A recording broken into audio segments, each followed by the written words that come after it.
thank you all for your service, and I mean that in all sincerity. You're doing incredibly important work, and I certainly appreciate the work and effort you put into your jobs.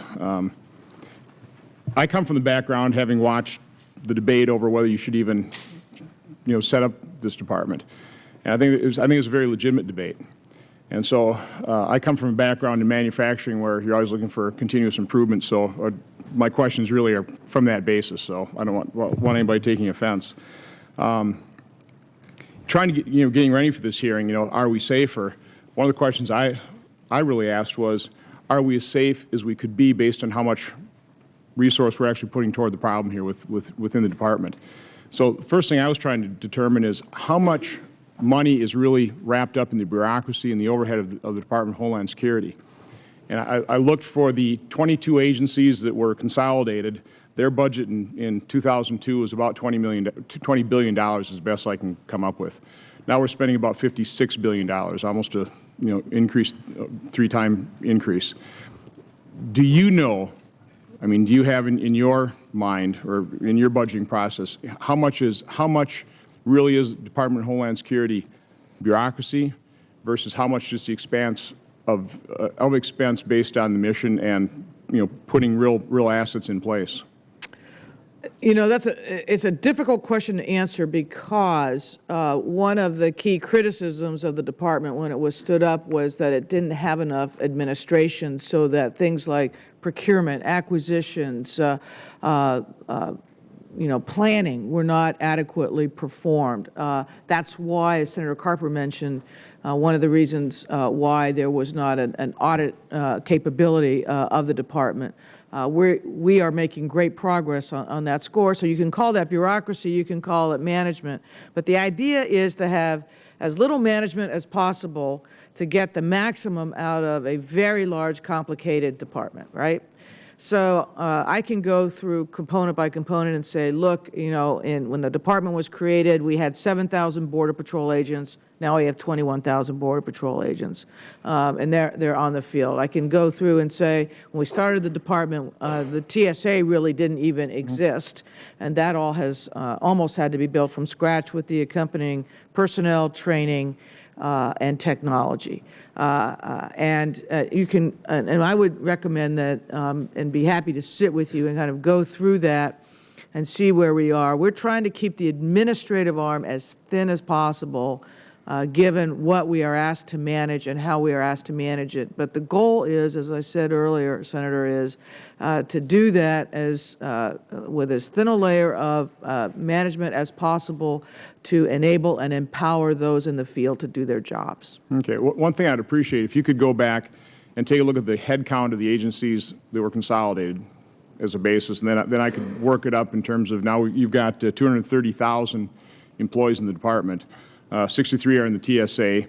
I know in earlier testimony, Director Mueller, we were concerned about how many FBI agents were really devoted to the task. I guess just kind of want to ask your opinion. Don't want to put you on the spot here, but do you have frustrations in terms of the resources that are devoted to your activities versus what resources are necessarily spent then just in overhead, department overhead? I had one of these consultants come in several years ago to look at our structure and to determine. We are a very flatline structure. We got 56 field offices that really do the work around the country. And persons from the business community were saying, because they all report to one individual, basically, that you've got a real problem in terms of coverage. They come away and they say, well, you're very thin in terms of management, but you are a very matrixed organization. And so you don't go through the hierarchy. If somebody's doing counterterrorism in the field, they'll call the counterterrorism person back at headquarters. And traditionally, we want more agents on the street out in the various communities doing the investigation. Well, we find from counterterrorism, I cannot assign the responsibility for protecting the country to a particular office. And we have to integrate the information and manage the cases, and not just domestically, but in concert with the CIA, NSA, others that are looking at the cases internationally, which has required us to build up a capability at headquarters that we did not have before. That's frustrating. Everybody in my organization would like to be in the field, but in order to be effective, we had to build a capability to coordinate our actions. In the cyber area, traditionally crimes have been in, bank robberies or white-collar crimes will be in a particular division. In the cyber arena, you can affect persons in all 50 states. You don't know where they are.